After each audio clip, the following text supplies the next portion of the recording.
hadis itu. Jadi gini, Satrio Piningit menurut kami adalah versi itu akan pimpinan Indonesia, khusus Indonesia, bukan dunia sebetulnya. Karena kalau pemimpin dunia kan jelas-jelas dalam hadis Imam Mahdi kan. Nah, sedangkan Satrio Piningit itu munculnya di Indonesia.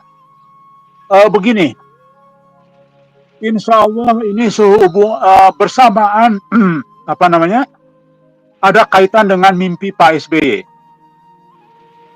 Mantan Presiden Republik Indonesia Pak SBY kan bermimpi, di mana takwil mimpinya adalah Indonesia akan memilih presiden dan akan terpilih presiden 2024. Kemudian kan di situ mimpinya Pak Jokowi pulang kan pakai kereta dengan Pak SBY, dengan Pak Jokowi, dengan Ibu Mega dan lainnya kan pakai kereta dalam mimpinya tuh.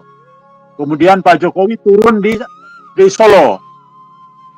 Kalau takwil mimpi menurut Islami ya, menurut Ibnu Katsir misalkan, kalau seorang kepala negara atau pimpinan datang ke sebuah daerah, itu artinya bencana, akan terjadi bencana di daerah itu, akan terjadi musibah di daerah itu.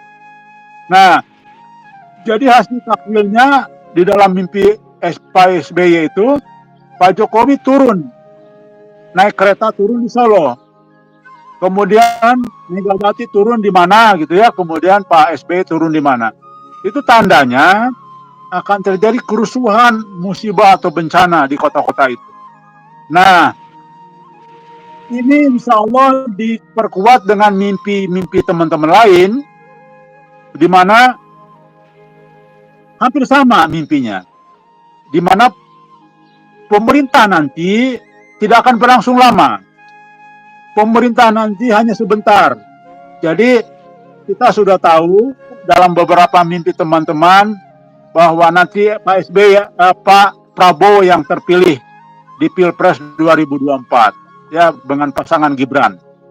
Tapi kemungkinan besar karena mulai juga Perang Dunia Ketiga, kemudian terjadi goro-goro di dalam negeri, ketidakpuasan, mungkin karena Pak Jokowi dianggap berkhianat kepada PDI, mungkin terjadi kemarahan rakyat, masyarakat, kemudian terjadilah fase huru-hara di dalam negeri, dan itu akan jatuh pemerintahan nanti. Jadi tidak lama, pemerintahan tidak lama. Nah, kami memperkirakan di dalam mimpi teman-teman itu pun pemerintahan Prabowo itu nanti akan diserahkan kepada seseorang. Nah, seseorang inilah kemungkinan besar ya, ini kemungkinan besar. Insya Allah itulah yang disebut dengan Satrio Piningit itu. Dan Satrio Piningit itu nanti akan mengajak masyarakat Indonesia untuk bergabung menjadi tentara Al-Mahdi. Makanya dalam mimpi Muhammad Qasim dan mimpi teman-teman lain, Indonesia akan bergabung dengan Pakistan di tahun 2028 pada saat pembebasan Jazirah Arab yang sudah dikuasai oleh Amerika dan Rusia dan suku-sekutunya. Jadi mubasyirat yang diterima oleh Muhammad Qasim bahwa Indonesia akan bergabung menjadi tentara Al-Mahdi sesuai dengan manuskrip tadi, sesuai dengan konsep Satrio Piningit tadi. Jadi tidak mungkin Indonesia gabung menjadi tentara Al-Mahdi kalau pimpinannya belum yakin dengan Al-Mahdi, pimpinannya tidak berpihak kepada Al-Mahdi. Jadi saya kira itu penting sekali untuk dikaitkan, karena memang sangat serasi ya antara mubasyirat dengan keyakinan Satrio Piningit ini. Jadi kombinasi antara hadis, kombinasi antara petunjuk melalui mubasyirat atau ru'yah as-shadiqah atau mimpi yang baik dari Allah, kemudian manuskrip kuno, maka ini ada keserasian. Jangan lupa Gus Baha, yaitu Kenal ya Gus Bah ya? Kenal. Itu mengatakan mimpi orang beriman di akhir zaman itu dipastikan benar, lebih otoritatif daripada dunia nyata. Kalau analisa dunia nyata kan banyak meleset. Tapi kalau mubasyirat atau mimpi yang dari Allah pasti benar. Kenapa demikian? Karena mimpi dikendalikan oleh Allah. Tapi sekali lagi ini mimpi yang baik dari Allah, bukan mimpi setan atau mimpi bunga tidur. Karena baginda Nabi Muhammad SAW mengatakan mimpi itu ada 3 macam. Pertama mimpi dari Allah, kemudian mimpi bunga tidur, dan mimpi dari setan. Bagaimana sih bedanya, tandanya? Begini. Kalau mimpi dari Allah itu ternyata kami sudah tahu sekarang. Dari banyak kami himpun di perpustakaan Berita Langit, ya. Mimpi dari Allah itu isinya pasti tentang keagamaan, pasti tentang perjuangan, pasti tentang keislaman, pasti pokoknya tentang hal baik, ya, hal-hal yang ada hubungan dengan perjuangan. Ternyata itu isinya mayoritas informasi-informasi tentang huru-hara dan sebagainya. Kalau bunga tidur, oh sebentar dulu, sebelum bunga tidur. Tanda-tanda lain apa? Mimpi dari Allah. Yang kedua adalah bisa ditakwilkan. Jadi kami punya ahli takwil, tapi tentu ahli takwil agama ya. Karena ini bukan mimpi biasa, ini mimpi dari Allah. Jadi harus orang yang sangat ahli dalam hadis-hadis dan sebagainya. Dan ternyata mimpi dari Allah itu bisa ditakwilkan. Ada simbol-simbol banyak. Yang ketiga, tanda-tanda mimpi dari Allah apa coba? Yaitu diingat terus. Jadi kalaupun dia mimpi 15 tahun yang lalu, 5 tahun yang lalu, dia ingat terus. Itu mimpi dari Allah. Kenapa? Karena mimpinya terang benderang, kayak dunia nyata. Jadi banyak pengakuan-pengakuan, mimpi-mimpi yang diterima dalam bentuk mubasyirat, itu mimpinya terang benderang. Kayak nyata, kayak benar. Makanya dia ingat terus walaupun sudah bertahun-tahun yang lalu. Nah itulah tanda-tanda mimpi dari Allah. Mimpi bunga tidur itu biasanya nggak jelas. Hal-hal yang tidak ada hubungan dengan agama. Contohlah, misalkan tiba-tiba kita sedang rindu kepada istri kan, tiba-tiba ketemu istri gitu ya mimpinya. Kemudian kita lagi rindu sama pacar, kemudian di dalam mimpinya ketemu pacar misalkan. Jadi hal-hal remeh-temeh, hal-hal kehidupan yang tidak ada hubungan dengan kegiatan dan agama, perjuangan agama, itu biasanya bunga tidur. Kemudian mimpi dari setan, biasanya kita tidak mau lagi mimpi itu. Ya baik itu mimpi yang ada hubungan dengan yang menakutkan dan sebagainya, dan perasaan kita tidak mau lagi bermimpi seperti itu. Itulah tanda mimpi dari setan.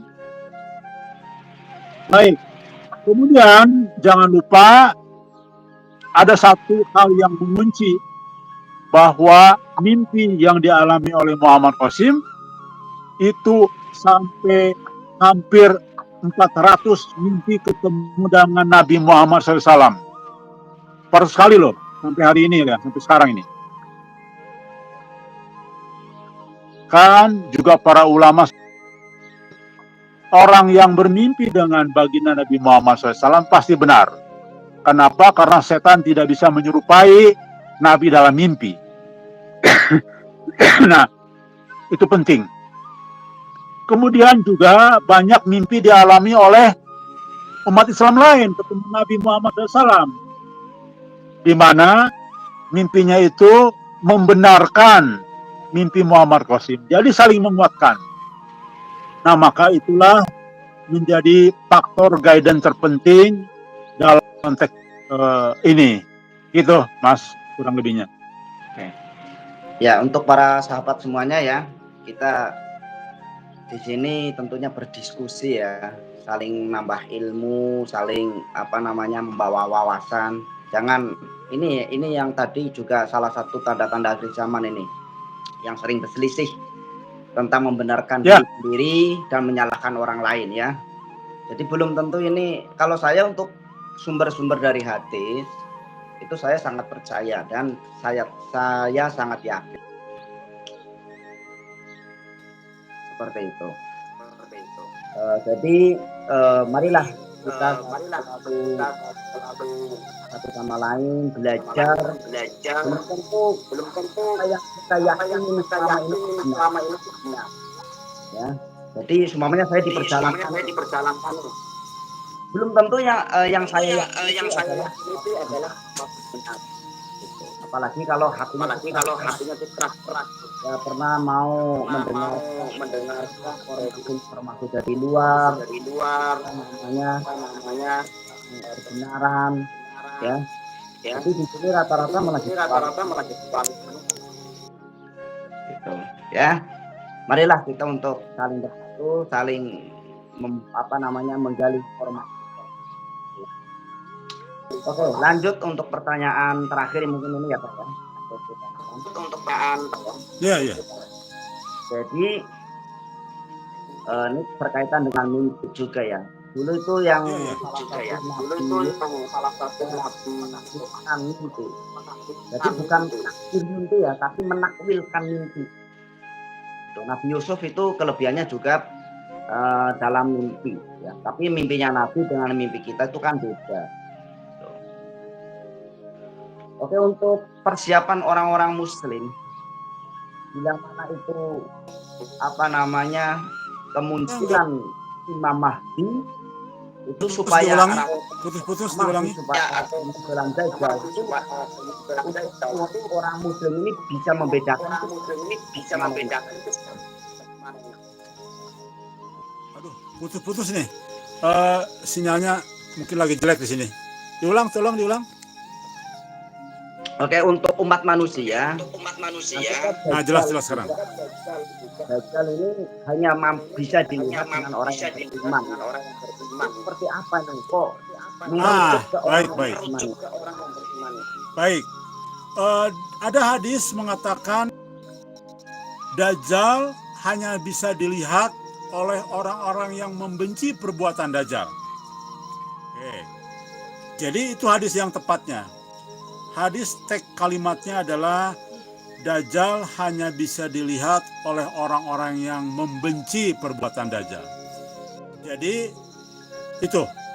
Baik. Begini. Kan tidak ada hadis yang merincikan apa saja perbuatan Dajjal itu.